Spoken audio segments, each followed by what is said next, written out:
খবরটুকুন কি? আমার বন্ধু এই জমিনে বহু জায়গায় মায়ের খেয়েছে, আমার বন্ধুর রক্ত মোবারক এই জমিনের মধ্যে লেগে আছে, এই রক্ত মাখা জমিনের মধ্যে আমার বন্ধুকে আমি দাফন করব না। আমার বন্ধুর দেহ মোবারক আমার আরশের ডাইন পাশে দাফন করব। জিবরাইল বলেন, প্রভু গো, এই প্রস্তাবে তো আপনার বন্ধু খুব খুশি হবেন। আল্লাহ বলেন, আমি তো চাই আমার বন্ধু খুশি করতে। জিবরাইল সঙ্গে সঙ্গে আমার আপনার নবীর সামনে হাজির হয়ে যায়। আসসালাতু আসসালামু আলাইকা ইয়া রাসূলুল্লাহ। আল্লাহর বন্ধু গো, আমি জিবরাইলের সালাম গ্রহণ করুন, আমার আল্লাহর সালাম গ্রহণ করুন। বলুন, আমার আল্লাহ এই নবীকে সালাম দেয় কিনা? সেই নবী তো আমাদের নবী, তাহলে আমাদের দাম হবে না, হবে কার? জিবরাইল বলেন, ইয়া রাসূলুল্লাহ, আল্লাহর সালাম গ্রহণ করুন, আমি জিবরাইলের সালাম গ্রহণ করুন। এমন এক সুন্দর খবর আপনার জন্য নিয়ে আসছি, যা শুনলে আপনি নবী খুশি হবেন। কি খবর রে জিবরাইল? আমি জানতে চাই। আল্লাহর বন্ধু গো, আপনার দেহ মোবারক আল্লাহর আরশের ডাইন পাশে দাফন হবে, যা অন্য কোন নবী রাসূলের জন্য হয় নাই, শুধু আপনার জন্য হবে। আপনি খুশি হন, কবুল করুন। আমার নবী এত সুন্দর খবর পাইয়াও খুশি হলেন না, দুইটা চোখের পানি নবী ছেড়ে দিলেন। জিবরাইল বলেন, ইয়া রাসূলুল্লাহ, এত সুন্দর খবর পাইয়া দুইটা চোখের পানি জর্জর করে ছেড়ে দিলেন, কারণটা কি? আমি জিবরাইল জানতে চাই। আল্লাহর নবী বলেন, জিবরাইল রে, কারণটা শুনে নাও। আমার দাফন হবে রে আল্লাহর আরশের ডান পাশে। আরেকটা খবর দিলি না, আরেকটা খবর আমার শোনাইলে না। কোন খবর হুজুর? জিবরাইল, আমার উম্মতের দাফন কই হবে রে? জিবরাইল বলেন, ইয়া রাসূলুল্লাহ, আপনার উম্মতের দাফন এই জমিনের মধ্যে হবে। আমার নবীর কান্না আরো বেড়ে গেছে। জিবরাইল রে, না রে, আমার মন মানে না। আমার উম্মতেরা এই জমিনে পড়ে থাকবে, আমি নবী আল্লাহর আরশে পড়ে থাকবো। আমি আমার উম্মত ফালাইয়া আরশে থাকতে পারবো না। জিবরাইল, আমার পক্ষ থেকে একটা প্রস্তাব আমার প্রভুর দরবারে তুলে ধরো। আমার উম্মতেরা যদি এই জমিনের মধ্যে থাকে রে, আমি নবী আরশে যাব না। আমি আমার গুনাহগার এতিম উম্মতের পাশে এই জমিনের মধ্যে থাকবো। জিবরাইল বলেন, ইয়া রাসূলুল্লাহ, এই জমিনের মধ্যে পড়ে থাকবেন, উম্মতের কি ফায়দা হবে, আপনার কি লাভ হবে? আমার নবী বুঝাইতে চায়, জিবরাইল রে শুনো, আমি দুনিয়ার জমিনে দেখেছি মুরগি যখন বাচ্চা ফোটায়, বাচ্চা নিয়ে সমাজে ঘুরতে থাকে, কোন বিপদ যদি দেখা দেয় রে জিবরাইল, মা মুরগটা দুইটা পাখা বাড়াইয়া দেয়, বাচ্চাগুলো মায়ের পাখার নিচে ঢুকে আরামে শান্তিতে বসে থাকে। রে জিবরাইল, আমি নবী মদিনার মাটিতে থাকবো রে, আমি আমার তামাম পৃথিবীর উম্মতে যদি কোনো বিপদ দেখি, আমি মদিনার জমিন থেকে দুইটা হাত আমি নবী বাড়াইয়া দিব। আমি আমার তামাম পৃথিবীর উম্মত গুলো আমার হাতের মধ্যে ঢুকাইয়া রে, আমি নবী মদিনার জমিনে শান্তিতে থাকবো। আর এই উম্মতের কান্ডার নবী রহমতের ভান্ডার। বলুন, উম্মতের কান্ডার নবী, নবী বিনে রোজ হাসরে কে করিবে পার, নবী বিনে রোজ হাসরে কে করিবে পার। উম্মতের কান্ডার নবী রহমতের ভান্ডার, উম্মতের কান্ডার নবী মোদের নবী দয়ার সাগর, গুনাহগার উম্মতের পাগল। মোদের নবী দয়ার সাগর, গুনাহগার উম্মতের পাগল। রোজ হাসরে সেজদায় পড়ে কাঁদবে যারে যার, রোজ হাসরে সেজদায় পড়ে কাঁদবে যারে যার। উম্মতের কান্ডার নবী রহমতের ভান্ডার, উম্মতের কান্ডার নবী রহমতের ভান্ডার। যাইয়া দেখো মদিনাতে কান্দে নবী দিনে রাইতে, যাইয়া দেখো মদিনাতে, কান্দে নবী দিনে রাইতে, মাফ করিয়ে দাও গো খোদা উম্মত গুনাহগার, মাফ করিয়ে দাও গো খোদা উম্মত গুনাহগার, উম্মতের কান্ডার নবী রহমতের ভান্ডার, উম্মতের কান্ডার নবী, নবী বিনে রোজ হাসরে কে করিবে পার, নবী বিনে রোজ হাসরে কে করিবে পার, উম্মতের কান্ডার নবী রহমতের ভান্ডার, উম্মতের কান্ডার নবী।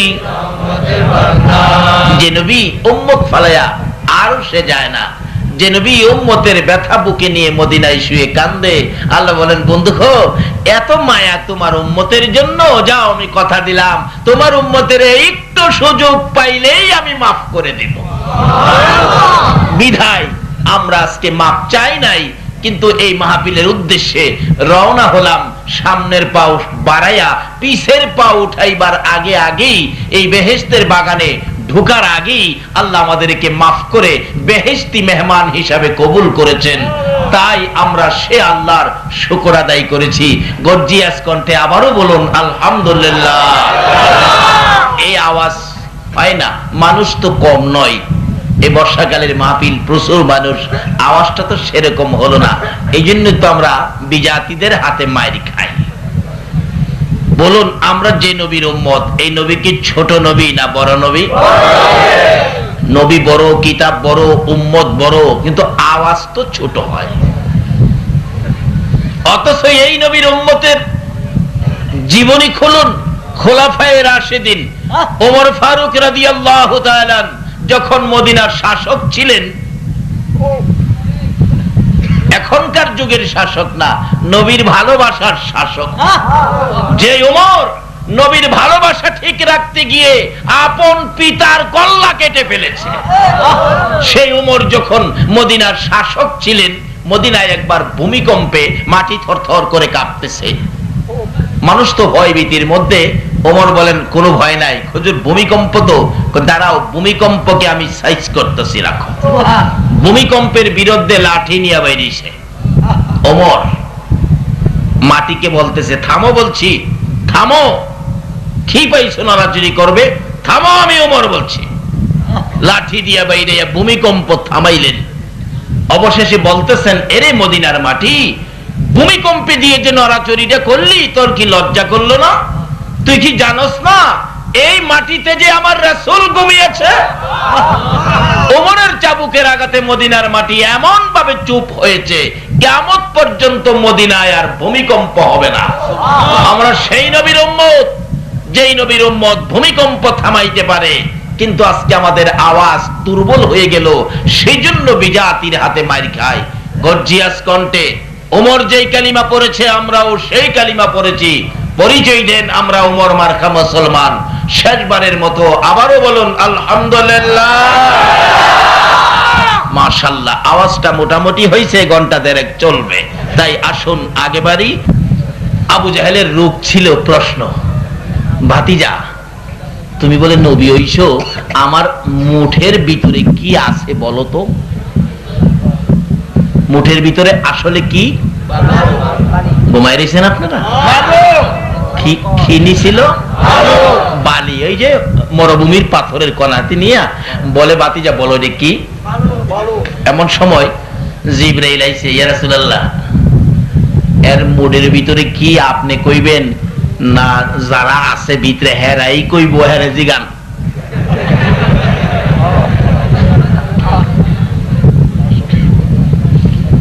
এই নবী হয়তো মেরাজ গেছে, কবরে গিয়া তো এই নবীর দোহাই দিলে মাফ আছে, এছাড়া কারো দোহাই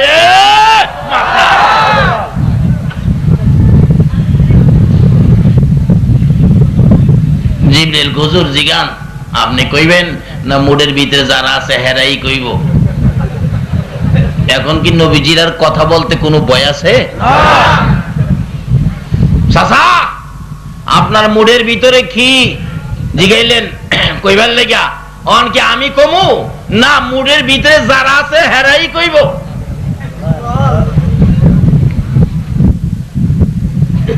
আবু জাহেল কয় মুডের ভিতরে কি ভাতিজা তো জানে না, পাথরের কণায় তো কথা বলবে না, আজকা ভাতিজার নবীগিরি শেষ। নাউজুবিল্লাহ। আবু জাহেলের ধারণা পাথরে কথা বলতে পারে না, কিন্তু আমরা নবীর সাথে পাথরেও কথা বলে। এই নবী ওই আমরা নবী কি কার, এই নবী ওই তো রজবে সফর, আশ্চর্য সফর। আসার সময় জান্নাতের টিকেট, জান্নাতের চাবি। আমরা দেশের লোকেরা বিদেশ সফর করে কম্বল আনে, কম্বল।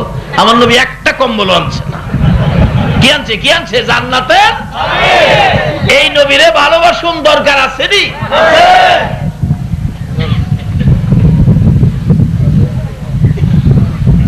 সসা আমি কমু না হেইতানে কইব? হেইতানে কইলে ভালো হয়।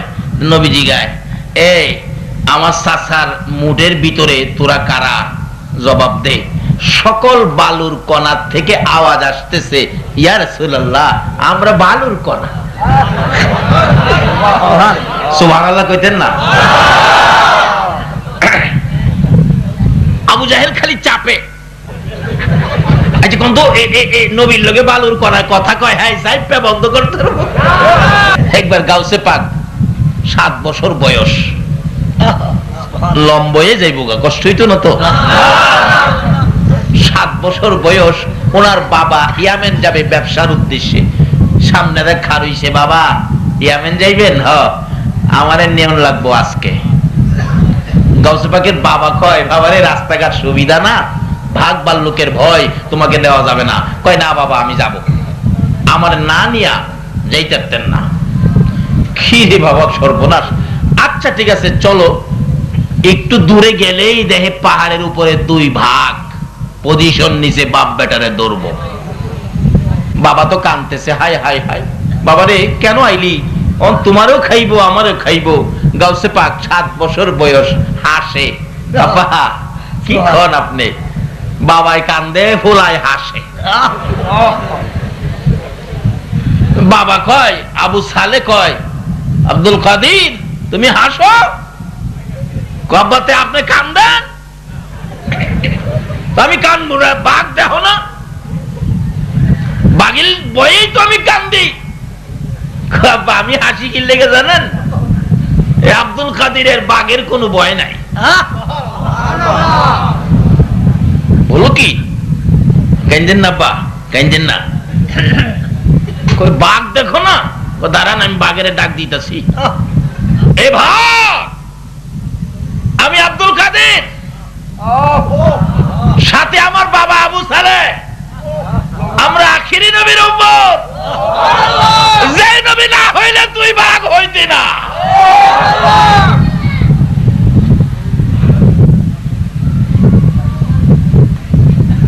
বাঘ দুইটা, একটা কানে আরেকটাই কয়, কিরে কার কথা কইলো? বাঘে নবীরে চিনিনি? সুবহানাল্লাহ কইতেন না? অবশেষে তাদের মন মানসিকতা পাল্টে গেল। আস্তে আস্তে নিচে আসে নাইমা গেছে। আবু সালে কান্দে, বাবারে খাইবো খাইবো। গাউসে পাক কয়, বাবা ভয় পায়েন না, আপনি দাঁড়ান। 2 জন দাঁড়াইছে, বাঘে খাইবো এত সাহস বাঘের হয় নাই। তার জীবনী লেখে 2 ভাগ কাছাকাছি আইসা বাপ বেটার পায়ে সালাম করে বিদায় হয়ে যায়। আমরা সেই নবীর উম্মত, যেই নবীর উম্মতের পায়ে জঙ্গলার বাঘ এসে সালাম করে। মা আমিনা বলেন, যেদিন রাহমাতাল লিল আলামিন নবী আমি আমিনার পেটে ছিল, আমি মাটির কুয়ার থেকে পানি উঠাইতে গিয়েছিলাম। কুয়ার পারে গিয়ে যখন দাঁড়াইলাম, কে যেন ডাকতেছে, জিবরাইল আমার বন্ধুর মা আমেনা এত নিচ থেকে পানি উঠাবে, আমি সইতে পারি না রে জিবরাইল। আমার বন্ধুর মা ওই নিচের থেকে পানি উঠানোর বালতি সারার আগে আগে রে নিচের পানিগুলো উপরে উঠাইয়া দে। মা আমেনা বলেন এমনি সময় দেখি পানিগুলো উপরে উঠে গেছে। মানুষ যেমন নদীর থেকে পুকুর থেকে কলস বুড়াই, আমি আমেনা সেইভাবে কলস বুড়াইয়া বাড়ির দিকে রওনা হলাম। একটু পরে দেখি একটা বাঘ দৌড়া এসে আমার সামনে দাঁড়াইছে। আমি আমেনা থরথর করে কাঁপতেছি, বাঘ বুঝি আমাকে খেয়ে ফেলবে। বারবার আমেনার মুখের দিকে তাকাই বাঘ, আবার আকাশের দিকে তাকাই। আমেনার ভয় দেখে বাঘ ডাকতেছে, প্রভু গো আমার জবান খুলে দাও না গো, তোমার বন্ধুর মায়ের সাথে কথা বলি। আমার আল্লাহ বলেন বাঘ আমার বন্ধুর মায়ের সাথে কথা বলবি রে, যা আমি তোর জবান খুলে দিলাম। বাঘ ডাকতেছে, আমেনা গো ও আল্লাহর বন্ধুর মা আমেনা তুমি কেন ভয় পাইতেছো? আমেনা বলেন ভয় পাচ্ছি তোমাকে দেখে আমাকে নি খেয়ে ফেলো। আমেনার এই কথার জবাব দেন জঙ্গলার বাঘ, রে আমেনা আমি তোমাকে খাইতে আসি নাই, একটা খবর তোমাকে শোনাইতে আসছি। আমেনা গো তোমার পেটের ভিতরে রাহমাতুল লিল আলামিন, রে আমেনা তোমাকে খাওয়ার জন্য আসি নাই, ওই রাহমাতুল লিল আলামিন নবীকে সম্মান করার জন্য, একটা তাজিমের সেজদা করার জন্য আমি বাঘ তুমি আমেনার পায়ে সালাম করে গেলাম। যেই নবীর মা আমেনা বাগে সালাম করতে আসে, এই নবীর উম্মতের কি বাগে খাইতে পারবে? গাউসে পাক বলেন বাবা ভয় পাইেন না, কারণ খাইবো দূরের কথা সালাম কইরাই তো কুল পাইতো না। আচ্ছা কোন তো গাউসে পাকের জীবনের মধ্যে কি কোনো বেজাল চরিত্র আছে? আমরা আজকে মার খাওয়ার কারণ হইল আমাদের মধ্যে ভেজাল। শাহজালাল ইয়ামিনী রহমাতুল্লাহ আলাইহি, খাজা মঈনুদ্দিন চিশতি রহমাতুল্লাহ আলাইহি, ওই রকম ওলিদের জীবনী খুলুন, কি যে পরিষ্কার ছিল তারা, এই জন্য তাদের ক্ষমতা কত ছিল। আসুন সামনে বাড়ি পাথর জবাব দেন কি বলে? হুজুর আমরা বালুর কণা। এই খালি সিফে আবু জাহেলে এটা বন্ধ করতো, নবীর সাথে পাথর কথা বলবে, আবু জাহেল চিপ্পা বন্ধ করতে পারবো? আল্লাহ কয় আবু জাহেল রে আমার বন্ধুর সাথে বালুর কণা কথা বলবে, তুই চাইপিয়া বন্ধ করতে। কিন্তু এই নবী আমরার নবী, এই নবীর পক্ষে ছিল আবু বকর আর বিপক্ষে ছিল আবু জাহেল। আবু বকরের ঘটনা আলোচনা করলে 2 রাত শেষ হবে না, সংক্ষেপ করে দিয়ে আসলাম। এবার আবু বকর যেদিন দুনিয়া থেকে বিদায় হবে নবীর পক্ষে থাইকা, যেদিন আবু বকর কবরে যাবে, এই তো কবর, কবরে যাবে, কবরের খবর আই পড়ছে। ফজরের নামাজ পড়ে আবু বকর 2টা চোখের পানি ছেড়ে ছেড়ে কান্দে। হযরতে ওসমান গনি বলেন আমি আবু বকরের গলায় ধরে কান্দি, আবু বকর গো নবী যেদিন এই জমিন থেকে বিদায় হয়ে গেল, তোমাকে দেখলে আমরা শান্তি পাই, তোমার কথাগুলো শুনলে আমরা শান্তি পাই, তুমি এইভাবে কেন কান্দো? আবু বকর বলেন ওসমান গনি রে আজকে রাত্রে রাসূল আমারে ডাক দিয়েছে।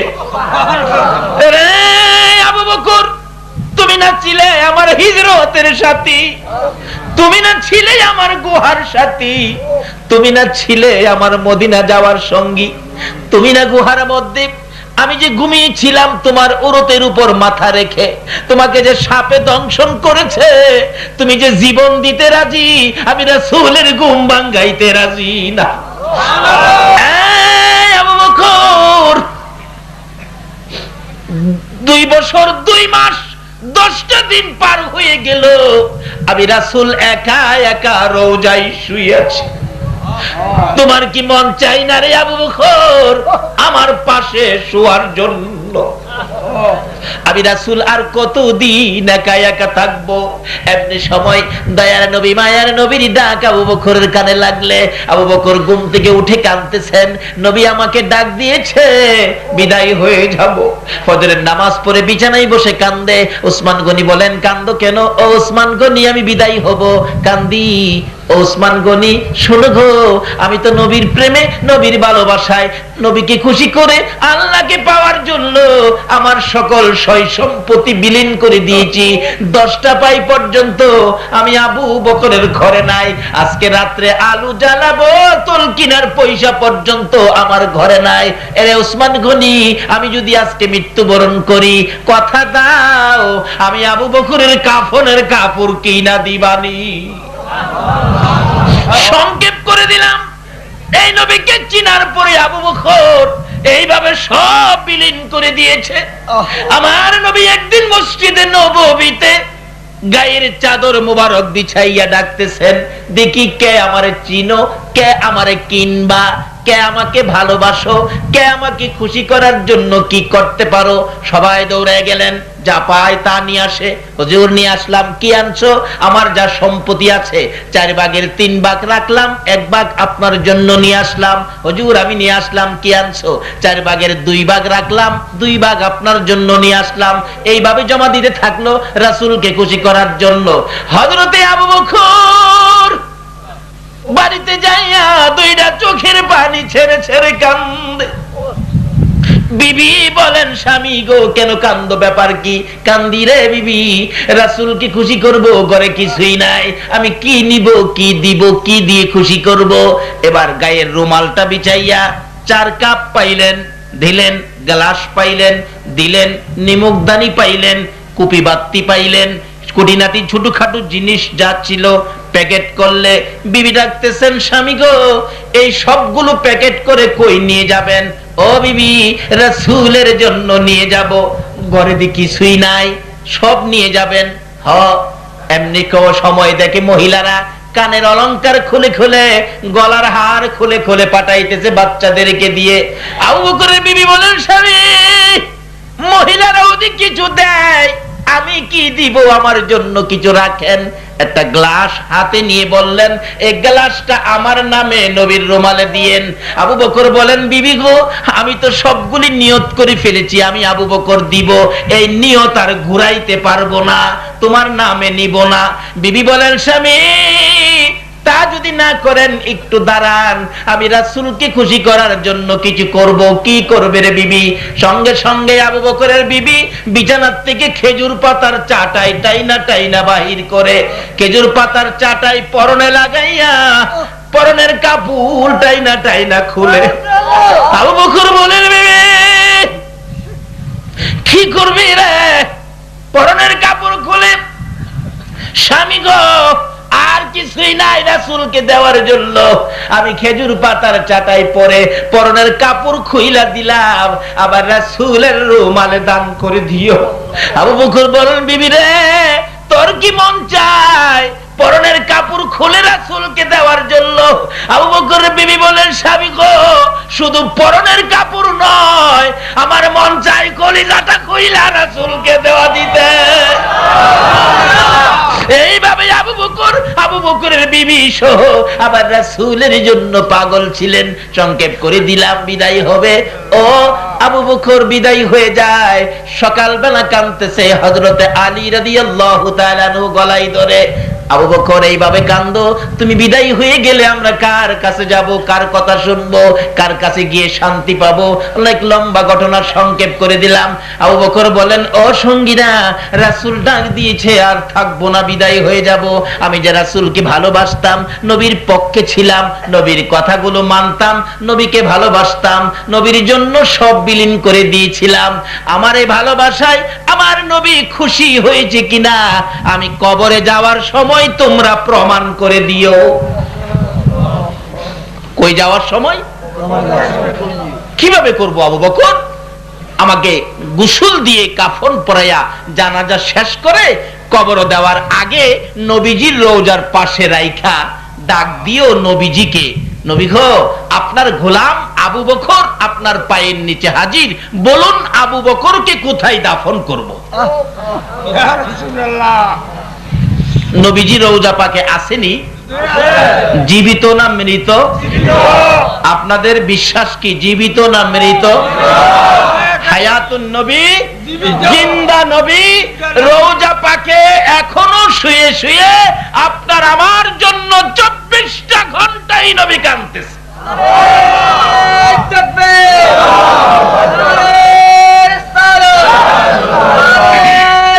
বলুন নবীজি রওজায় আছে কিনা? আল্লাহু আকবার। এক নবীর আশিক নবীজি রওজার পাশে গিয়ে শুয়ে শুয়ে কান্দে, নবী গো আপনি না খাওয়াইলে আমি খাইতাম না। নবীজি রাত্রে ডাকে, ও পাগল, আমার চুলাই কি এখন রান্না হয়? আমি না খাওয়াইলে খাইতি না? না মইরা যাবো তো, আমি না খাওয়াইলে খাইতাম না। পাগল কি করব? একদিন রাতে নবীজি স্বপ্নের মাধ্যমে 2টা রুটি আইনা তার হাতে দিছে। স্বপ্নে অনেক সময় খাই না আমরা, আমরার খাওয়া আর পাওয়া, নবীজির দেওয়া আর খাওয়া একরকম হবে? আমরা তো স্বপ্নে খাই মাশাআল্লাহ, পোলাও খাই, দেশি মুরগির রান খাই, 2 হাতে সমানে খায়, ঘুমেতে ওইটা দেহে খাতা সিরা মুহ দিয়া রাখছে। আর ওই নবীর আশিক বলেন, আমি রওজা পাকের পাশে ছিলাম, আমার হাতে 2টা রুটি দিলে আমি ঘুমের মধ্যেই খাইতেছি, একটা রুটি খাইয়া আরেকটা মাঝখান দিয়ে ছিঁড়ে অর্ধেকটা খাইলাম, বাকি অর্ধেকটা আমার হাতের মধ্যে ঘুম ভেঙে গেছে। আল্লাহর কসম, আমি স্বপ্ন থেকে উঠে দেখি রাসূলের দেওয়া রুটির অর্ধেক রুটি এখনো আমার হাতের মধ্যে আছে। এই নবী মদিনায় রওজা পাকে আছে কিনা বলুন তো? কিভাবে আছে? আরো জ্বলন্ত প্রমাণ, বাস্তবে বহু প্রমাণ, সময় হবে না, রাত্র অনেক হয়ে গেছে। এবার ডাকতেছে, ইয়া রাসূলুল্লাহ, হযরত আলী রাদিয়াল্লাহু তাআলা আনহু আবু বকরের লাশ নবীজির রওজার পাশে রাইখা ডাকতেছে, আল্লাহর নবী গো, আপনার গোলাম আবু বকর আপনার পায়ের নিচে হাজির, বলুন কোথায় দাফন করব? কোনো জবাব আসতেছে না। আবার ডাক দিলেন, ইয়া রাসূলুল্লাহ, আপনার হিজরতের সাথী, গুহার সাথী আপনার পায়ের নিচে, বলুন কোথায় দাফন করব? কোনো জবাব নাই। তৃতীয়বার মাথায় হযরত আলী রাদিয়াল্লাহু তাআলা খুব কাঁদতেছেন, ইয়া রাসূলুল্লাহ, আবু বকরের বেলায় যদি কথা না বলেন, আমাদের বেলায় জানি কি হয়। এমনি সময় হাজার হাজার সাহাবীর সামনে নবীজির রওজা পাক থরথর করে কাঁপতেছে। সুবহানাল্লাহ। সবাই এক বাক্যে নজর দিলেন, এক ধ্যানে তাকিয়ে রইলেন। সবাই রওজার দিকে তাকিয়ে থাকলে একটু পরে শোনা যায় আমার নবী রওজা পাকের ভিতর থেকে ডাকতেছে, আলী, আলী রে, কই রে আমার আবু বকর? রে আলী, কই আমার আবু বকর? দে দে আমার আবু বকরকে আমার পাশে দাফন করে দে। নবীকে চিনে, নবীর ভালোবাসা লইয়া আবু বকর আমার নবীর পাশের জান্নাতের বাগানে ঘুমাইছে। আমার আল্লাহ বলেন, বন্ধু গো, তোমার ভালোবাসার আবু বকরকে তোমার পাশে শোয়াইলা, আমি আল্লাহ কথা দিলাম বন্ধু, তোমার ভালোবাসার আবু বকর যতক্ষণ পর্যন্ত জান্নাতের ভিতরে না যাবে, ততক্ষণ পর্যন্ত কোন নবীর উম্মতের জান্নাতে যাইতে দিব না। এই নবীর চিনে, নবীর পক্ষে, নবীর ভালোবাসা দিয়ে আবু বকরের লাভ হলো না লস হলো? চিনে নাই আবু জাহেল, কবর যাইব। বদর প্রান্তরের উপর দিয়ে নবীজির এক সাহাবী হাইটা যাইতেছে, এমন সময় দেখে একটা লোক সমস্ত শরীরের মধ্যে আগুন, হাতে আগুনের ভেরি, পায়ে আগুনের ভেরি, গলায় আগুনের ভেরি, মাথায় আগুনের টুপি, এইভাবে মাটির নিচ থেকে উঠছে। ওইটা বলতেছে, ভাই আমার এক গ্লাস পানি খাওয়াও, আমার এক গ্লাস পানি খাও, আমার জীবন বাহির হয়ে যাইতেছে। এমনি সময় দেখে 2জন লোক আগুনের ডান্ডা দিয়ে মারতেছে ভিতরে নেওয়ার জন্য, আর বলতেছে, হ্যারে পানি দিও না, হ্যারে পানি দিও না। ওই সাহাবী বলেন, এই অবস্থা দেখে আমি তো ভয় পেয়ে গেলাম, দৌড় শুরু করে দিলাম, নবীজির সামনে হাজির। ইয়া রাসূলুল্লাহ, বদর প্রান্তের উপর দিয়ে আমি যাচ্ছিলাম, একটা ঘটনা দেখলাম। কি এই ঘটনা? রাসূল বলেন, যার এই ঘটনা তার চিনছো তুমি? কই না হুজুর, চিনি নাই। কই সেই হলো আবু জাহেল। জাহান্নামের আগুনে জ্বলছে, জাহান্নামের ভেরি পায়ে, হাতে, গলায়, সেই যন্ত্রণা সহ্য করতে না পেরে উপরে উঠে তোমার কাছে পানি চাইছিল। আর ওই জাহান্নামের ফেরেশতারা তাকে আগুনের ডান্ডা দিয়ে ভাইরেয়া ভিতরে ঢুকাইছে, সেই হলো আবু জাহেল। এইলো আবু জাহেলের অবস্থা কবরে নবীর সাথে দুশমনি করে, আর ওই হলো আবু বকরের অবস্থা কবরে নবীর ভালোবাসা দিয়ে। বলুন, আবু বকরের দাম বেশি না আবু জাহেলের দাম বেশি? আপনারা কি নবীর পক্ষে থাকবেন না আবু জাহেলের পক্ষে থাকবেন? আল্লাহ আমাদেরকে নবীর পক্ষে থাকার, নবীর কথাগুলো মানার, নবীর ভালোবাসার জিন্দেগি করার তৌফিক দান করুক। সকলে বলুন আমিন। কিন্তু ভালোবাসার অর্থ কিভাবে হবে? আজকে রজব চাঁদ, এই রজব চাঁদে আমার নবী মেরাজের সফর করেছে। আসার সময় কি নিয়ে আসছে? আসসালাতু মেরাজুল মুমিনিন। আয়েশা বলছে, উম্মতেরা রে, আমি তো মেরাজ করেছি একবার, আর তোমাদের জন্য সুযোগ করে দিয়েছি রুস কয়বার? আমার নবী বলতেন, প্রভু গো, তারা কি বারবার আপনার এত উপরে আয়েশা সাক্ষাৎ করতে পারবে? আল্লাহ বলছেন, বন্ধু, তাদের আসতে হবে না, তোমার উম্মত তো আমি তোমার ভালোবাসার খাতিরে তোমার উম্মতের সাক্ষাতের জন্য আরশ কুরসি লৌহ কলম ফালাইয়া তোমার উম্মতের সাক্ষাৎ দেওয়ার, দিদার দেওয়ার জন্য আমি আল্লাহ নিজে জমিনে নাইমা যাবো। আল্লাহকে কাছে পাবেন কার খাতিরে? নবীজির খাতিরে। বাবারে, সব ভুলে গিয়ে আসল চিনেন যার খাতিরে কুল কায়নাত, যার উপর আল্লাহ দুরূদ সালাম প্রেরণ করে, যাকে এত উর্দের সফর করিয়েছেন, যাকে স্বপ্নে দেখলে জাহান্নামের আগুন হারাম হয়ে যায়, যার আঙ্গুলের ইশারায় চাঁদ দুই টুকরা হয়ে যায়, সেই নবীকে চিনে এইবার আল্লাহ পাওয়ার সন্ধানে নামেন। তাইলে আল্লাহ দূরে হবে না কাছে হবে? এই সন্ধান করেছিলেন আতাই রাসূল খাজায়ে খাজেগা খাজা মঈনুদ্দিন চিশতি রহমাতুল্লাহ। এই রাস্তায় সামনে বাইরা বলুন, আল্লাহরে কাছে পাইছে না দূরে পাইছে? কত কাছে! আল্লাহু আকবার। খাজা মঈনুদ্দিন চিশতি রহমাতুল্লাহ আজকে ওনার স্মরণে মাহফিল। একজন ওলিদের পক্ষে থাকলে কি বলেন, আজকে আমরা এই দুই পক্ষ ছেড়ে দেওয়ার কারণেই তো আমাদের অধপতন। আমাদের হাতে আল্লাহ দুইটা শক্তি দিয়েছেন, একটা শক্তি হলো রিসালাত, আরেকটা শক্তি হলো বেলায়াত। আজকে রিসালাত আর বেলায়াতের শক্তির থেকে দূরে যাওয়ার কারণে মুসলমান আজকে বিশ্ববাজারে মার খায়। ঠিক। অথচ রিসালাতের শক্তি কত! যেদিন এই নবীর রিসালাতের নিশানি ইব্রাহিমের কপালে ছিল, ইব্রাহিমকে যখন নমরুদে আগুনে ফেললো, এই রিসালাতের খাতিরে নমরুদের আগুন ইব্রাহিমকে ধরে নাই। যখন ইসমাইলের কপালে ছিল, এই রিসালাতের খাতিরে ইব্রাহিমের ছুরি ইসমাইলের গলা কাটে নাই। বেলায়েতের পাওয়ার কত! ভারতের জমিনে ঘুমিয়ে আছেন হাজী আমদাদুল্লাহ মুহাজির মক্কি, তার জীবনী খুলুন। হাজী আমদাদুল্লাহ মুহাজির মক্কি বেলায়েতের বাদশা, বেলায়েতের শক্তিওয়ালা, বেলায়েতের দরজার বড় স্তর, বড় একজন আল্লাহর ওলি। ওই আল্লাহর ওলির অবস্থান কি ছিল? একজন মানুষ বিপদে পড়ছে, মানুষ বিপদে পড়লে অনেক সময় আল্লাহর ওলিদের কাছে যায় না?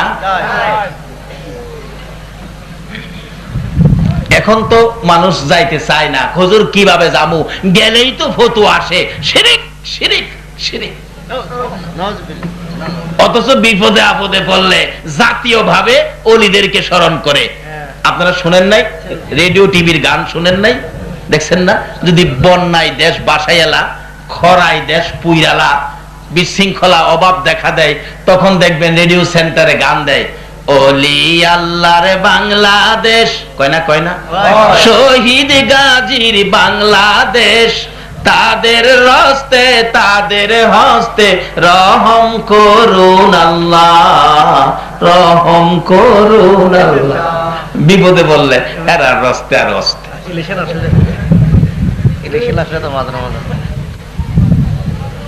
আসলে আল্লাহর ওলিদের কাছে যাওয়ার অর্থই হলো আল্লাহর কাছে যাওয়া। কেন? আল্লাহ বলছে ওলিরা হলো আমার বন্ধু। ওলি শব্দের অর্থই হলো বন্ধু। একজন ওলিদের কাছে থাকতে পারলে লাভ হবে না কেন? বাস্তবে আসুন। হাজী আমদাদুল্লাহ মুহাজির মক্কি ভারতের জমিনে ঘুমিয়ে আছেন। এবার এক লোক বিপদে পড়ছে। কি বিপদ? তার বাচ্চা ছেলেটা হারিয়ে গেছে, ছেলেটা পায় না। অন বাচ্চা ছেলে যে পায় না, অন কার কাছে কইবেন? এটা জাতিসংঘের কাছে বিচার দিলে কাম হইব? আল্লাহর ওলির কাছে গেলে যাই মা বাবা কাঁদতেছে, হুজুর আমার বাচ্চা ছেলেটা, একটা ছেলেটা পাই না। আল্লাহর ওলি কিছুক্ষণ পরে বলতেছেন, বাবারে তোমার ছেলেটা তো আছে, জিন্নাত নিয়ে গেছে, জিনে নিয়ে গেছে, জিনে নিয়ে একবারে সমুদ্রের মাঝখানে দ্বীপের মধ্যে ফেলে রাখছে, যেখানে কেউ নাই, খানা দানা নাই, কিচ্ছু নাই। ছেলেটা কষ্টের মধ্যে আছে, হয়তো 2-4 দিন পরে ছেলেটা মারা যাবে। আচ্ছা বলুন তো মা বাবার ব্যথা আরো বাড়ছে কিনা? বাড়ছে। অবশেষে বলতেছেন, হুজুর আপনার ভাই ধরি, হুজুর আমার ছেলেটারে হুজুর দয়া করে আইনা দেন। কি দিয়ে আনবো? আনতে গেলে হেলিকপ্টার দরকার। তখন তো হেলিকপ্টার আবিষ্কার হয়েছে না, কিন্তু বেলায়েতের পাওয়ার কত, বেলায়েতের ওলিদের শক্তি কত। উনি বললেন তোমরা একটু চুপ করে বসো। বসায়া কিছুক্ষণ আল্লাহর ওলি চুপ করে থাইকা বলতেছেন, যাও বাড়িতে যাও, তোমার ছেলে বাড়িতে আইছে। মা বাবা দৌড়ে গেছে, যে দেখে দরজার সামনে বাচ্চাটা একেবারে জ্ঞান হারা অবস্থায় পড়ে আছে। নিলেন, একটু গোসল টুসুল করাইলেন, কিছু নাস্তা পানি খাওয়াইলেন, একটু সুস্থ হইলে বলতেছে মা বাবা, বাবারে চলো যাই, যে হুজুরের দোয়ায় তোমারে পাইছি সেই হুজুরকে দেখাইয়া নিয়ে আসি। ওই হুজুরের কাছে নেওয়া মাত্রই বাচ্চাটা বলতেছেন, আব্বু এ হুজুরটারে চিনেন? মা বাবা কয়, চিনি মানি? এ হুজুরের দোয়াই তো তোমারে পাইছি। আব্বু খালি দোয়াই না তো, আপনি তো দেখেন নাই, আমি দেখছি এই হুজুরটা সমুদ্রের কিনারে থাইকা সমুদ্রের এই পার থেকে ওই দ্বীপের মধ্যে 2টা হাত বাড়াইয়া দিছে। আর আকাশ জমিন হইল সৃজন নবীর কারণে, সেই জমিনে খেলে আল্লাহর ওলিগণে। হায়রে সেই জমিনে যাইয়া দেখো হিন্দুস্তানে, শত শত ওলিগণে। যাইয়া দেখো হিন্দুস্তানে, শত শত ওলিগণে। প্রেমের রশি বাঁধছে তারা মদিনার শনে, প্রেমের রশি বাঁধছে তারা মদিনার শনে। সেই জমিনে খেলে আল্লাহর ওলিগণে। হায়রে সেই জমিনে দেখলে খাজা বাবার খেলা, আসে গনের বারে জ্বালা। দেখলে খাজা বাবার খেলা, আসে গনের বারে জ্বালা। আইনা সাগর শুকিয়ে দেই বসে নির্জনে, আইনা সাগর শুকিয়ে দেই বসে নির্জনে। সেই জমিনে গনে, হাইরে সেই জমিনে খেলে আল্লাহ। হাত বাড়াইয়া আমারে টান দিয়া উঠাইয়া নিয়ে আইছে। বলুন ওলিদের হাত সমুদ্রের এপার থেকে ওই পার পর্যন্ত যাবে কিনা? এটাই তো ওলিদের কেরামত। এটা কি ওলিদের কেরামত? রাসূল বলছে কারামাতুল আউলিয়ায়ে হাক্কুন, ওলিদের কেরামত সত্য, রাসূল বলে গেছেন। আচ্ছা যাদের হাত এত লম্বা হয় তাদের পক্ষে গেলে কিছু কাজ হবে না? তার বাস্তব আমাদের দেশে আসুন, ভারত আর যাইতাম না, আমরা দেশে আমাদের কিশোরগঞ্জের ঘটনা। এক আল্লাহর ওলি তার মুরিদকে রাত্রে 12টার পরে চিঠি লিখে দিয়ে বলছে, এই চিঠিটা নদীর ওই পারে দিয়ে আসো, আমার একজন বন্ধু আছে। মুরিদ কয়, হুজুর রাত্রে কেমনে যামু, নৌকা তো পামু না ঘাটের মধ্যে এত রাত্রে, সকালে যামুনে। পিসাব কয় অহন যাইবি, আল্লাহর ওলি কয় অহন যাইবি। যার নাম হযরত মাওলানা আব্দুল হেলিম হুসাইনি বলতেছেন এখন যাইবি। হুজুর কথা শুন, ফিরের কথা মানতে হয়। নৌকাতে পামু না, কয় যা তুই। ওই মুরিদ বলেন ফেন্দা আমার দিকে দেন। যাইতেছি, যাইতে যাইতে যাইতে যাইতে যাইতে যাইতে যাইতে যাইতে ওই পীরের বাড়ি গিয়ে পৌঁছলাম, রাস্তায় কোন নদী টদী ভাইলাম না। বাংলাদেশের কিশোরগঞ্জের একজন ওলি যদি তার মুরিদকে নদী ছাড়া পার করতে পারে, তাহলে একজন আল্লাহর ওলি খাজা মঈনুদ্দিনের মতো একজন আল্লাহর বন্ধু বক্তবৃন্দ মুরিদকে কি পুলসিরাত পার করাইতে পারবে না? কে খাজা বাবার স্মরণে মাহফিলের আয়োজন করেছেন? যে খাজা ছিল আতায়ে রাসূল, রাসূল যাকে পছন্দ করে, রাসূল যাকে ভারতের জমিনে পাঠিয়েছে। এই আলোচনার সময় হবে না, বহুত সময়ের দরকার, কাজী আসুন সংক্ষেপ করলাম। এবার শুধু এই ঘটনা নদী পারিয়া ওই মুরব্বী পীর সাহেবের বাড়ি গিয়া পৌঁছে যায়, কই হুজুর রাত্রে যে হাইটে আইলাম নদী তো পাইলাম না, নদী কই গেল? ওই আল্লাহর ওলি কই, বাবারে তুমি যদি নদীর কথা না জিগাইতা আমিও তোমারে নদী ছাড়া হই আবার পাঠাইলাম। অহন যখন জিগাইছো অহন আর তোমারে এইভাবে দিতেছি না, সকালে যাও নদীটা দেখতে যাও। হুজুর আপনি কইলেও যাইতাম না, নদী কই দেখতে যাবো? সকালবেলা ঘুম থেকে উঠে একবারে সূর্য উঠছে, ফর্সা হয়ে গেছে, লোকজন ঠিকঠাক মতো চলাফেরা শুরু হয়েছে। হুজুর এইবার যাবো, যাই দেখেন নদী আছে, নৌকা আছে, নৌকার মাঝি আছে। মাঝিরে জিগাই, আচ্ছা মাঝিরা আপনারা রাত্রে কই আসিলেন? কই রাত্রে তো আমরা নৌকাতেই আসিলাম। কোন নৌকা কই আসিন? সকল মাঝিরা কই হ্যাঁ মাথা পানি দে, নৌকা বলে কই আসিন? আরে হ্যাঁ নৌকা যেমন তেমন, নদী কই আসিন? আচ্ছা অহন হ্যার মাথা পানি দেওয়ান লাগতো না? আচ্ছা এই ক্লাসে যারা পড়ছে না এরা এটা বুঝবো না? এই ক্লাস পড়তে হবে না? আল্লাহু আকবার। জালালউদ্দিন রুমি রোম রাজ্যের সম্রাট, আলেম কুলের শিরোমণি, হাজার হাজার লক্ষ লক্ষ আলেম যিনি বানাইলেন, জালালউদ্দিন রুমিকে লাইব্রেরিতে বসা ফাড়াইছে আমার আল্লাহ শমসে তাবরিজ। সাধারণ বেশ যায়া ডাহে, জালাল ও জালাল, মানুষ সাপ ছাড়া ডাহে না।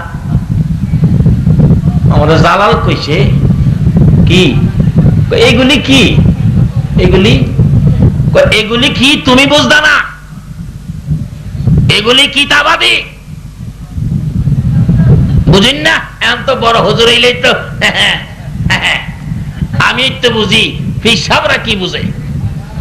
জালালউদ্দিন রুমি কয় এগুলি কি তুমি বুঝদা না? শমসে তাবরিজ সঙ্গে সঙ্গে কিতাবগুলি টাইনা কিছু আগুনে ফালাইলো, কিছু পানিত ফালাইলো। তাই কি করলা তুমি? আমার কিতাব পানিত ফালাইছো, আগুনে ফালাইছো। শমসে তাবরিজ কই বাবারে চিল্লাইও না, তোমার কিতাব দিতাছি। আগুনের ভিতরে হাত দিয়ে টাইনা বাহির করে দিল, নাও। পানির ভিতর থেকে টাইনা আইনা দিল, নাও। জালালউদ্দিন রুমি বলেন আমি আগুনের ভিতরের কিতাবগুলি খুলে দেখি একটা পৃষ্ঠাও তো আগুনে পুড়ে নাই। পানির ভিতরের কিতাবগুলো টাইনা দেখি একটা কিতাবও তো পানিয়ে ভিজে নাই। এখন জালালউদ্দিন রুমি জিগায়, বাবা বাবা এইটা কি? এবার শমসে তাবরিজ কই এইটা কি তুমিও বুঝো না?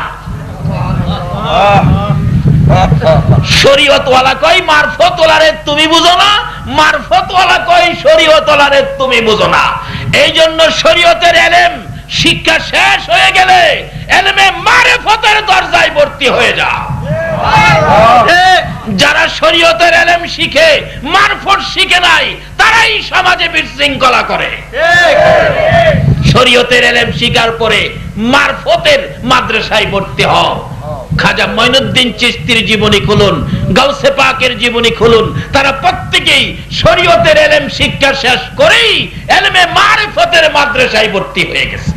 মারফতের মাদ্রাসাই হলো আল্লাহর ওলিদের মাদ্রাসা। জোরে কোন সুবহানাল্লাহ। এবার ডাকতেছে, যাই না ওদিকে লম্বা হয়ে গেছে, ডাকতেছে বাবা নদী কই আসিন? মাঝিরা কই বেটা নদী আবার কইতা হয়? নদী তো নদী তৈতা হয়। কই দেখ আল্লাহর কসম করে কই রাত্রে আমি হাইটটা পার হইছি, আমি নদী পাইছি না। আসলে এটা কি শরীয়তের শক্তি না মারফতের শক্তি? এই জন্য শরীয়ত শেষ করে মারফতের মাদ্রাসায় ভর্তি হন, হক্কানি আল্লাহর ওলিদের কাছে যান, এগুলি শিক্ষা পাবেন। যাই হোক সংক্ষেপ আলোচনা, শুধু এটাই শেষ নয়, আল্লাহর ওলিরা কোনো ক্ষতি করে না, যাই করে আমাদের উপকার করে। একটা তুলা গাছ নিয়ে আমাদের এলাকায় বড় ঝগড়া ছিল। তুলা গাছ নিয়ে, তুলা গাছের মালিক ছিলেন একটা মহিলা, যেটা বাস্তব ঘটনা বলছি। যান কালকে কিশোরগঞ্জ প্রমাণ করে আসেন, না হয় আমার বিচার করেন। তুলা গাছ, মহিলা মালিক, এই তুলা বিক্রি করে সংসার চলে। এই পার্শ্ববর্তী সীমানার এক লোক তুলা গাছের প্রতি লোভ হয়ে গেল, হ্যাঁ তুলা গাছ তার সীমানার ভিতরে ফেলাইয়া বেড়া দিয়ে লাইছে। এই চরিত্রের মানুষ আছে না? আছে। মহিলা তো কান্নাকাটি করতেছে, হাই হাই আমার ছেলে মেয়ে নাই দেখা, কেউ নাই দেখা আমার তুলা গাছটা নিয়ে যাবে। এলাকার লোকজন কয় তোমার কেউ নাই দেখে কি আমরা সমাজ মইরা গেছি নাকি, আমরা সমাজের মানুষ আছি না, নিতে দেব না। এই লোক কয় তোমরা আইতে পারবা না, এই লোক কয় নিতে দিব না। এইভাবে একটা ঝগড়াঝাটির বাও হয়ে গেছে। এমন সময় আল্লাহর ওলি আব্দুল হেলিম হুসাইনি কোত্থেকে আইসা হাজির। বাবারা, ও আশরাফুল মাখলুকাত, তোমরা কিস নিয়ে মারামারি ঝগড়া করো? তোমরা না আল্লাহর সৃষ্টির শ্রেষ্ঠ বান্দা, শ্রেষ্ঠ সৃষ্টি, তোমরা ঝগড়া করলে কেমন দেখা যায়? থামো থামো, কি ব্যাপার? এবার হগলে কয় হুজুর সর্বনাশ হয়েছে কি, এই মহিলার গাছটা হ্যাঁ না গা। হ্যাঁ কয় হুজুর আমার গাছ না হইলে আমি কি বেড়া দিছি? আল্লাহর ওলি কই কি সমস্যা রে, এই বিচার কেমনে করবো? অন্ত সাক্ষীর দরকার। অন যে যুগে পড়ছি সাক্ষীর মধ্যেও তো বেজাল হয় না। এক বেচারা কোর্টের মধ্যে সাক্ষী নিছে 500 টাকা ঘুষ দিয়া, আমার পক্ষে সাক্ষী দিবি, হ্যাঁ যাইয়া তার বিপক্ষে সাক্ষী দিতেছে। 500 টাকাওয়ালা কয় খিরে কালো কি মানে আমার 500 কই? হ্যাঁ এই পক্ষের তে কয় চাচা ছিলেন না, কি করব আপনার পাশে, আমারে তো মাইরা লাইছে 10-এ। এই যুগ আছে কিনা কোন তো? এই চরিত্রই তো বাঙালিরে খাইছে। আল্লাহর ওলি কয় সাক্ষী নিতাম না, সাক্ষী ছাড়া বিচার। আল্লাহু আকবার। মানুষ কই কি আশ্চর্য, সাক্ষী ছাড়া বিচার করবে? আল্লাহর ওলি আব্দুল হেলিম হুসাইনি কিশোরগঞ্জের ঘটনা বলছি, এখন আর ভারত যাওন লাগে না, বাংলাদেশে। এবার যায় বলতেছে তুলা গাছের কয়, ও তুলা গাছ, আমি আব্দুল হেলিম হুসাইনি কইতেছি রে বাবা, তোরে নিয়ে কেন মানুষ ঝগড়া করতো? বাবারে, সীমানার মধ্যে গাছ ঝগড়া হইতেছে, তুই একটা কাম কর, তুই তো জানোস কার গাছ, যার গাছ তার সীমানার 5 হাত ভিতরে যাই গিয়া। আচ্ছা আল্লাহর ওলির কামটা কি খারাপ হইব না ভালো হইব? তাইলে ওলিরা তো দেশে কোনো খারাপ করে না, তাইলে ওলির মাজারে বোমা মারেন কি লিগা? একটা কাজও তো খারাপ করে না। আজকে এই ওলিদের হাত বন্ধ করেই আমরা ধ্বংসের মধ্যে পড়ে গেছি। কারণ বেলায়েতের হাত কোন কোন সময় আল্লাহর আরশ পর্যন্ত লাগাল পায়। এই হাতগুলিকে বন্ধ করে দিয়েছেন, বিধায় আমাদের উপর বিপদ। এইবার আল্লাহর ওলি বলতেছেন, ও তুলা গাছ, বাবারে তুই ঝগড়া করিস না, তোর জন্য কেন ঝগড়া করতো, ঝগড়াটা বাড়াইস না। আমি হেলিম হুসাইনি কইতেছি, যার গাছ, পুরুষও বুঝি না মহিলাও বুঝি না, যার গাছ তার সীমানার 5 হাত ভিতরে যাইয়া। আচ্ছা বাবারা, 5 হাত গেলে আপনারা মানেননি, যদি 5 হাতে না মানেন আরো 5 হাত দিমুনে, 5 হাতে না মানলে আরো 5 হাত দিমুনে। মানুষ কয় হুজুর কোন কি গাছে কথা শুনবে? কইলাম তো, দেখো না শুনে কিনা, গিয়া দেহে গাছ মহিলার সীমানার 5 হাত ভিতরে। যে সমস্ত বেলায়েতের ওলিদের কথা গাছে পর্যন্ত শুনে, এইরকম ওলিদের কথা কি আমার আল্লাহ শুনবে না? ওলিদের পক্ষে থাকেন, রাসূলের পক্ষে থাকেন। খাজা মঈনুদ্দিন চিশতি রাহমাতুল্লাহ আলাইহির পক্ষে থাকলে লাভ হবে না লস হবে? একটা কথা বলেই আমি শেষ করে দিব, কিরকম লাভ হবে। একদিন খাজা উসমান হারুনি খাজা মঈনুদ্দিন চিশতির পীর ছিলেন, উনি বললেন, মঈনুদ্দিন ওই তো আগুন পূজারীরা আগুনের পূজা করে, আমার জন্য একটু আগুন নিয়ে আসো। অর্থাৎ মঈনুদ্দিনের বেলায়েতের পাওয়ার মাপার জন্য পিসা হুজুর পাঠাইলেন। বাচ্চা বয়স, বেলায়েতের উচ্চ স্তরে পৌঁছে গেছেন। মঈনুদ্দিন ডাকতেছেন, আমরা একটু আগুন দিবেন। আমার পিসাব কেবলা আগুন চাইছে। আগুন পূজারীরা কয়, না না আগুন দেওয়া যাবে না, এটা আমরা পূজা করি। কয় আপনারা পূজা করেন, একজন আগুনের ভিতরে জানতো। ওই মঈনুদ্দিন কইতেছে, হগলে কয়, বাবারে আগুনের ভিতরে গেলে কি থাকা যাবে? পুইরা ছাই হয়ে যাবে। কই কি এর পূজা করেন? তাই পুইরা পালাইবো আগুনে? আমি তো আগুনের পূজা করি না। আমি মঈনুদ্দিন একটু আগুনের ভিতরে যাই তো, আপনারা কিন্তু আমারে কিছু কইেন না। না না না বাবা, পুইরা যাইবা, দেখা যাইব না পুইরা যায় কিনা। খাজা মঈনুদ্দিন আগুনের ভিতরে ঢুকছে। সুবহানাল্লাহ। ইব্রাহিম নবী নমরুদে আগুন দিল, আল্লাহ নোটিশ দেয়, আমার ইব্রাহিম সালামান, শান্তিদায়ক হও, যাতে আমার ইব্রাহিমের কষ্ট না হয়। আখিরি নবীর উম্মত আগুনে ঢুকলো, নোটিশ ছাড়াই আগুন ঠান্ডা। আগুনে কয়, কে আইছে দেখছস? যে নবী না হইলে আমরা হইতাম না, এই নবীর উম্মত খাজা মঈনুদ্দিন আতায়ে রাসূল, যাকে নবী পাঠাইছে, নবীর নির্দেশে আইছে ভারতের জমিনে। কাজী মঈনুদ্দিনের সাথে যাতে কোনো বেয়াদবি না হয়। মঈনুদ্দিন কয়, আমারে তো আগুনে ধরে না, আচ্ছা দেখি তো আমার পক্ষে যারা আসে, আমার পক্ষে যারা থাকে, তাদেরকেও আগুনে ধরে কিনা। এক আগুন পূজারীর ছেলে কুলে নিয়ে দেখতে ছিল, এই বাচ্চা ছেলেটাকে টান্দা কুলে লইয়া আগুনের ভিতরে ঢুকছে। হগলেই কই মরছেন মরছেন, মঈনুদ্দিনই মরতো, আমাদের বাবুর হুলারা কেড়ে মারলো। আগুনে কয়, সর্বনাশ, মঈনুদ্দিনের এই দর্শি না, আর মঈনুদ্দিনের পক্ষে যে আইছে হ্যাঁ রে ধর্ম। একটা হিন্দু ভদ্রলোকের ছেলে মঈনুদ্দিনের সাথে আগুনে গেলে যদি আগুনে না ধরে, আজকে সেই মঈনুদ্দিনের স্মরণে আতায়ে রাসূল খাজায়ে খাজেগার স্মরণে যারা মাহফিলের আয়োজন করেছেন, আর যারা এই মঈনুদ্দিনের স্মরণে মাহফিলে বসেছেন, বলুন এই মঈনুদ্দিন যদি আপনাদের পক্ষে থাকে, জাহান্নামের আগুন আপনাদের গায়ে ধরবে। অনেকক্ষণ পর ওই বাচ্চা সহ মঈনুদ্দিন বেরিয়ে আসলে সকল আগুন পূজারীরা বাচ্চাটাকে টাইনা নিয়ে আসলেন। চেক করে দেখে গায়ের কোনো ক্ষতি হয়েছে কিনা, আগুনে পুড়ছে টুটছে কিনা। সকল আগুন পূজারীরা বলেন, তার জীবনী লেখে, মঈনুদ্দিনের এখানে 850 আগুন পূজারী ছিল। দইরা দেখে একটা পশম পর্যন্ত আগুনে জ্বালাইতে পারে না, কালিমা পড়ে নাই। একটা আগুন পূজারীর ছেলে মঈনুদ্দিনের সাথে আগুনে থাকতে পারে, আগুনে ধরে নাই। এই অবস্থা দেখে 850 আগুন পূজারী সঙ্গে সঙ্গে খাজা মঈনুদ্দিনের হাত ধরে কালিমা পড়ে মুসলমান হয়ে গেল। এইভাবে খাজা মঈনুদ্দিন 92 লক্ষ হিন্দুকে ভারতের জমিনে মুসলমান বানিয়েছে। বলুন আল্লাহর ওলির কাজটা কি খারাপ হয়েছে? তাহলে ওলিদের পক্ষে যাইতে বাধা কিসের, দ্বিধা কিসের? আসুন আল্লাহর ওলিদের পক্ষে থাকি, রাসূলের পক্ষে থাকি, আমার আল্লাহর কথাগুলো মানি। আল্লাহ আমাদেরকে সেই তৌফিক, সেই বুঝ দান করুক। সকলে বলুন আমিন। তাগফির লানা ওয়া তারহামনা লানাকুনান্না মিনাল খাসিরিন। রব্বিরহামহুমা কামা রাব্বায়ানি সগীরা।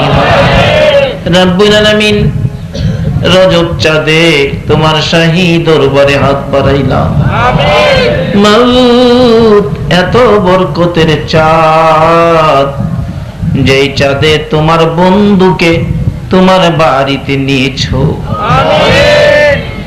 যার উপরে তুমি নিজে দুরূদ সালাম প্রেরণ করতেছো। মাবুদ গো, যার প্রেমে কুল কায়নাত বানাইছো, ওই নবীর উপর দুরূদ সালাম মদিনা পাঠাইয়া মিসকিনের মতো, এতিমের মতো দুটো করে হাত বাড়াইলা। মাবুদ, আমাদের দুরূদ সালাম গুলো পাখির মতো উড়াইয়া উড়াইয়া দয়ার নবী মায়ার নবীর রওজা তাহারে পৌঁছাইয়া দাও।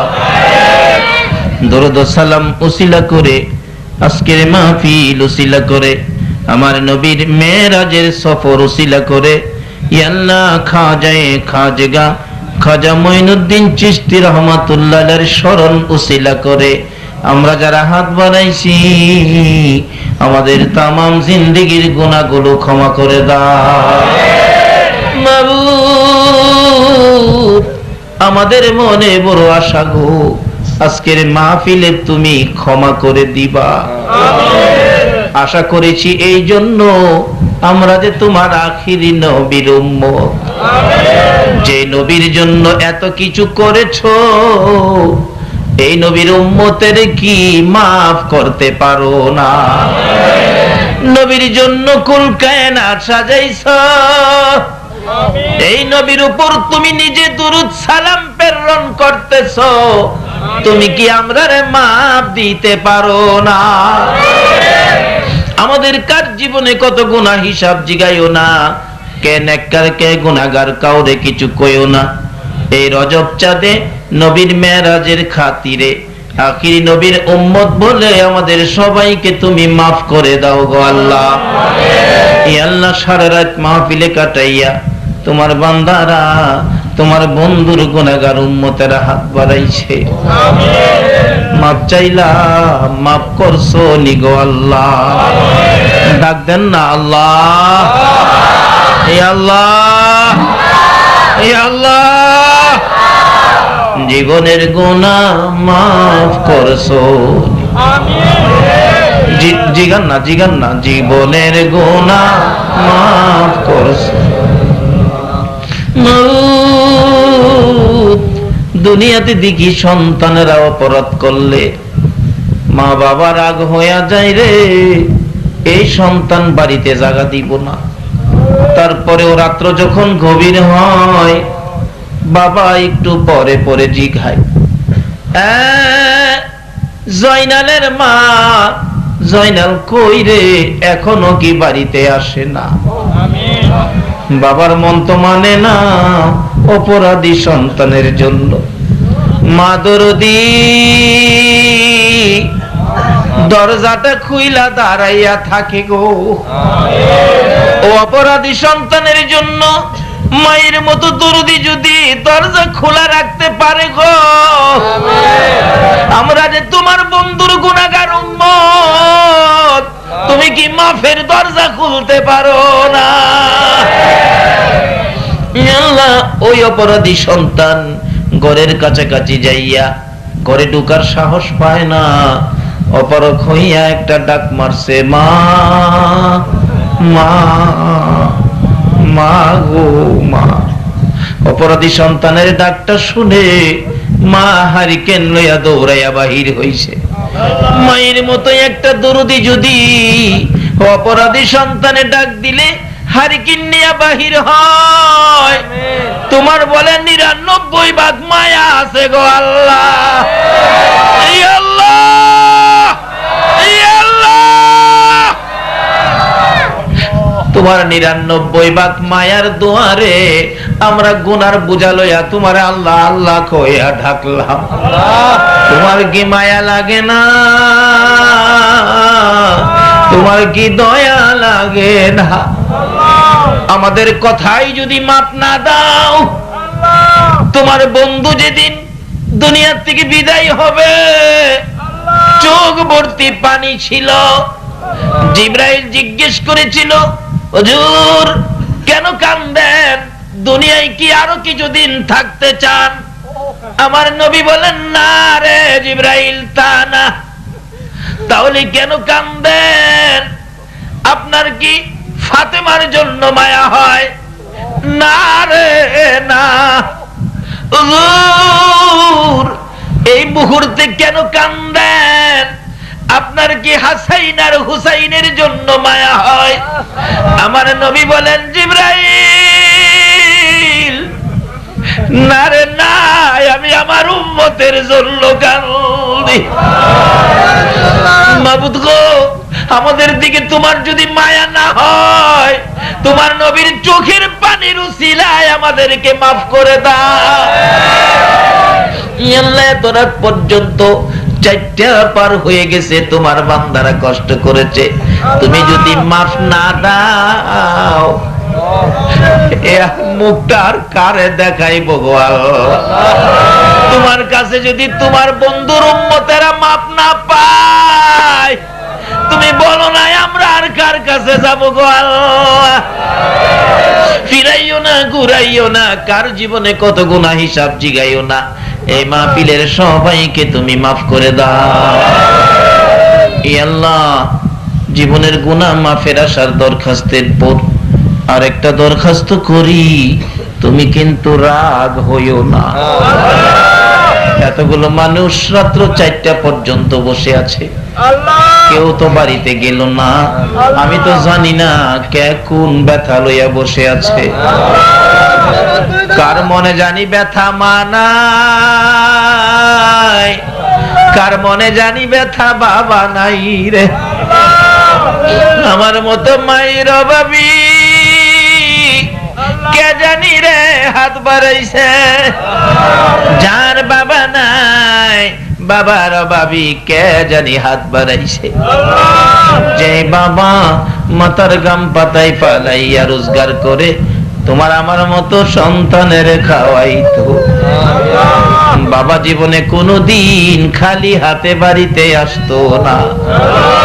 কত পরিশ্রম করে বাবা সন্ধ্যার সময় পেটের খিদা লইয়া বাড়িতে ঢুকে খাইতে বসলে তরকারি দিয়ে খাওয়া যখন শেষ হইতো বাবা দুধ ভাত মাখতো, দুধের সাথে ভাত দিয়ে মাইকা বাবা মুখে দিতে চাইলে সন্তানেরা চারদিক ঘেরাও করে বসেছে। বাবা দুধ মাখা ভাত একটাও নিজের মুখে দিছে না রে, সবগুলো ভাত সন্তানের মুখে মুখে উঠাইয়া দিছে। ওই দুরুদি বাবা কই কার জানি কবরে রে আল্লাহ, ওই মা কই রে যে মা ছোটকালে কত আদর করত, মা আদর করে ডাইন পাশে শোয়াইয়া ঘুমাইতো, প্রস্রাব যদি করে দিতাম টাইনা টাইনা বাম পাশে নিত, বাম পাশে যদি প্রস্রাব করে দিয়েছি মা প্রস্রাবের ভিজা জায়গায় শুইয়া রে শুকনা জায়গায় আমারে শোয়াইতো। আবার যদি প্রস্রাব করে দিতাম মা আদরের সন্তান টাইনা টাইনা বুকের মধ্যে রাখতো গো আল্লাহ। ওই মা বাবা কই কার জানি কবরের, মায়ের অভাবী বাবার অভাবী সন্তানেরা রমজানের ঈদের ছুটি পাইয়া কুরবানির ঈদের ছুটি পাইয়া যখন ঢাকা থেকে চট্টগ্রাম আসে, চট্টগ্রাম থেকে ঢাকা যাই রে, রাস্তার মধ্যে যাইয়া স্টেশনে নাইমা রিকশার মধ্যে উঠে চোখের পানিগুলো জর্জর করে ছেড়ে দিছে। রিকশাওয়ালা জিগায় ভাই সাহেব কাঁদেন কেন? ওই সব জবাব দেন, রে রিকশাওয়ালা ঈদের ছুটিতে বাড়িতে আইছি, কাঁদি মনে বড় দুঃখ রে। কি দুঃখে কাঁদেন ভাই সাহেব? তোমার কি মা আছে রিকশাওয়ালা? জি আমার মা আছে। তোমার কি বাবা আছে? ও আমার বাবা আছে। রে রিকশার ড্রাইভার তোর মা আছে বাবা আছে রে, মা বাবা লইয়া ঈদ করবি রে। আমি যে ঈদের ছুটিতে বাড়িতে আসলাম রে, আমি কারে লইয়া ঈদ করব? আমার মাও নাই বাবাও, মা বাবার অভাবী সন্তানেরা ঈদের দিন গড়াইয়া গড়াইয়া কাঁদবে। একটা ছেলে ঈদের দিন বাড়িতে আসছে, মার বিছানার পাশে দাঁড়াইয়া কাঁদবে। তোরা দেখা যাও গো জনমের লাগিয়া, এই বিছানা খালি করে মা গেল চলিয়া, তোমরা দেখা যাও গো। কত আদর করতো মায়ে কোলে কাখে লইয়া, কত আদর করতো মায়ে কোলে কাখে লইয়া। আরে বাবা বলে ডাকতো মায়ে, দুই গালে চুমাইয়া তোমরা দেখা যাও রে। পায়খানা করিতাম যেদিন বিছানাতে শুইয়া, পায়খানা করিতাম যেদিন বিছানাতে শুইয়া, পরিষ্কার করতো মায়ে, আরে পরিষ্কার করতো মায়ে মেতরিনী হইয়া, তোমরা দেখা যাও রে। মাবুত ওই মা খয় যেই মা মেতরিনী হইয়া রে প্রস্রাব পায়খানা পরিষ্কার করতো, অন্য মহিলারা দেখলে নাকে কাপড় দিত, তোমার আমার মা জীবনে জীবনে কোনদিন নাকে কাপড় দেয় নাই। এ মায়ের অভাবী, বাবার অভাবী যারা হাত বাড়াইছে গো আল্লাহ, আর দেরি করো না, এই মুহূর্তে ওই সকল মা বাবার কবর গুলো জান্নাতের বাগান বানাইয়া দাও। মাবুদ রে, মার কথা কি বলবো, ছোটকালে যখন মাদ্রাসায় ভর্তি হয়েছি, টাইফয়েড জ্বর হয়ে গেছে, উস্তাদ ছুটি দিলেন, বাড়িতে চলে গেলাম। রাত্র হইলে ঘুম হয় না, সারা রাত তাকাইয়া থাকি, সবাই ঘুমিয়ে আছে, আমার মা দরদি মাতার পাশে বসে থাকে। জিজ্ঞেস করি, মা সবাই ঘুমাইল, তুমি কি ঘুমাইবা না ঘুমা? আমার মা দরদি জবাব দেয়, বাবা রে, তুমি যদি না ঘুমাও আমার চোখে ঘুম আসে না। তারপরেও আবার মাঝে মাঝে দেখতাম মা দুইটা হাত বাড়াইয়া ডাকতো, মাউত আমার ছেলেরে জীবন ভিক্ষা চাই গো আল্লাহ। যেই মা বাবা সন্তানের জন্য তোমার কাছে জীবন ভিক্ষা চাইতো, ওই মা বাবা যার কবরে গো আল্লাহ, আমরা তোমার কাছে জান্নাত ভিক্ষা চাই রে আল্লাহ, তোমার জান্নাত ভিক্ষা চাই গো আল্লাহ। ওই সকল মা বাবার কবর গুলো জান্নাতের বাগান বানাইয়া দাও। ইয়া আল্লাহ, দাদা দাদি, নানা নানি, শ্বশুর শাশুড়ি, আলিয়া ওলাদ, বংশধর, মই মুরব্বী, পাড়া প্রতিবেশী, খানদানবাসী যারা কবরে কাজ করে, এই এলাকার জমিনের নিচে যারা কবরে গো, সকলের কবর জান্নাতের বাগান বানাইয়া দাও।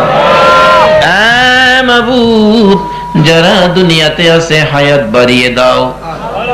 ইয়া আল্লাহ, আমাদের সকলকে বেশি বেশি করে নেক কাজ করার তৌফিক দাও গো আল্লাহ। ইয়া আল্লাহ, খাস করে এই মাহফিলের আয়োজন যারা করেছে, ইয়া আল্লাহ, কমিটির সকল ভাইদের, বংশধর, মই মুরব্বী যারা কবরে, সকলকে তুমি মাফ করে দাও। ইয়া আল্লাহ, যারা দুনিয়াতে আছে সকলকে তুমি নেক হায়াত বাড়িয়ে দাও। ইয়া আল্লাহ, যারা ব্যবসা করে গো, সকলের ব্যবসায় বরকত লাগাইয়া দাও। যারা বিদেশ থাকে গো, বিদেশি ভাইদেরকে সহি সালামতে রাখো। ইয়া আল্লাহ, খাস করে আজকের মাহফিল তুমি কবুল করে লাও গো আল্লাহ। এই মাহফিলের খাইর বরকত দয়ার নবী মায়ার নবীর রওজা পাকে পৌঁছাইয়া দাও। ইয়া আল্লাহ, আজকের মাহফিলের খাইর বরকত খাজা মঈনুদ্দিন চিশতি রহমাতুল্লাহ আলাইহির রূহে